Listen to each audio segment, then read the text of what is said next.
Do you want to guess where I'm going? Just like how you used to do it. I almost forgot. You're not exactly familiar with Skyhaven, but that's okay. I didn't have a certain location in mind. So your guess wouldn't have been wrong either way. If I stumble upon a nice place, I can take you there when you visit Skyhaven. But you can't do a lot of stuff here. It's nothing like Lincoln. I mean, we know all of our secret bases in Lincoln thanks to our years of tireless exploring. Those 2 adventure maps you drew expanded a bunch of times. You've traveled a lot on your own in the time I've been gone, haven't you?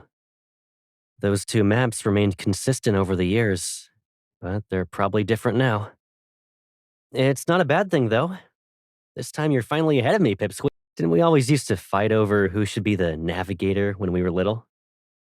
How about this? Next time I'm in Lincoln, you'll be my navigator and show me the places you've discovered. It's possible to get lost when you're heading to a place you're familiar with, even if you've only been away for a few months. It's not that you can't find the way. It's more like you can't decide what your destination should be.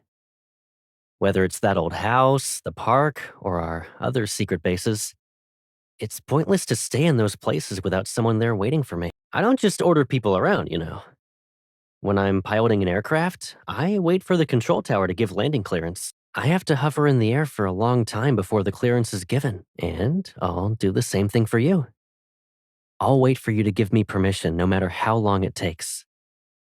If you'd like, you can help me mark all those trails I'm missing on that map. Even if it's just following your footsteps, I'll be able to pretend I've taken part in these journeys of yours. My morning workout was postponed. Didn't you say you wanted to see me? You wanted to see me just for that? You can keep the power bank. I like bringing it with me because you said this collab design was cute. You don't need to give it back. I have another one just like it. Nah, I wasn't bulk buying. I just bought a pair out of habit. Other habits can be changed, but I don't want to change this one. Not yet. Let me guess why you're giving me advice now. Is it because you've forgotten that when we were kids, whatever I bought, I got one for you too? That's how your allowance kept growing. Yeah, I've been doing it willingly. I volunteered to pay double for your favorite snacks, toys, and books. Never because someone would be a tattletale and tell grandma. Didn't you know how convincing you were when you tattled? Even I, the defendant, almost ended up believing you. You being a tattletale worked wonders. But what left a deeper mark was the time you called me selfish.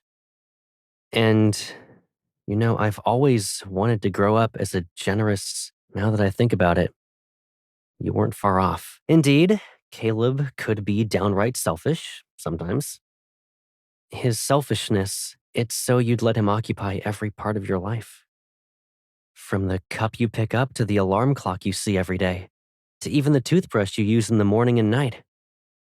He had wished every daily necessity you used, saw, and touched reminded you that someone else was using the same thing. He no longer knows if this sort of selfish and wishful caring should be carried on. You heard everything, and all you have to say is telling me what a fool I've been? I wouldn't have gotten into this habit without you letting me.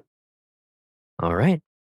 Since this is a problem we created, we should suffer the consequences together. I just arrived at Lincoln Station. Do you want to hear the story of how I saved a dragonfly? There's a lot to talk about when we meet up later. I am not sure if I'll remember it by then.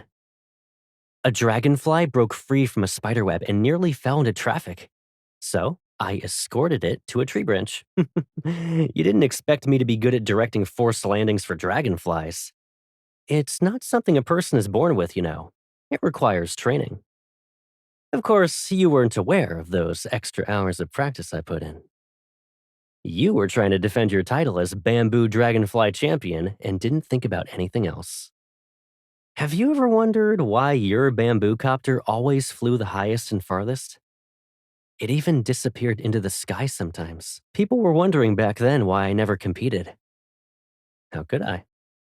I was busy escorting your bamboo copter from behind the scenes. Saving the dragonfly just now was sort of a muscle memory. You didn't realize I developed a strong desire to win when I was young? Oh well, didn't expect this and didn't expect that. Why don't you ask me about the other things you wouldn't expect me to do? Once and for all. That's not fair. With you, I'm an open book. No secrets. I wasn't really bothered by it during the contest.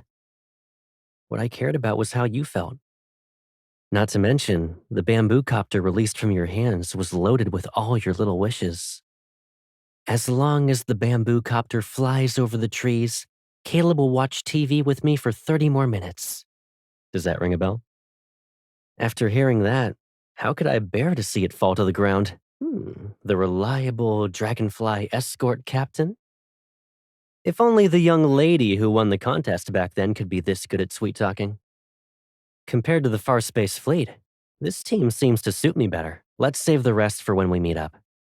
I'm done escorting the Dragonfly. Now it's time to escort you. Of course, the best title for me is still your escort.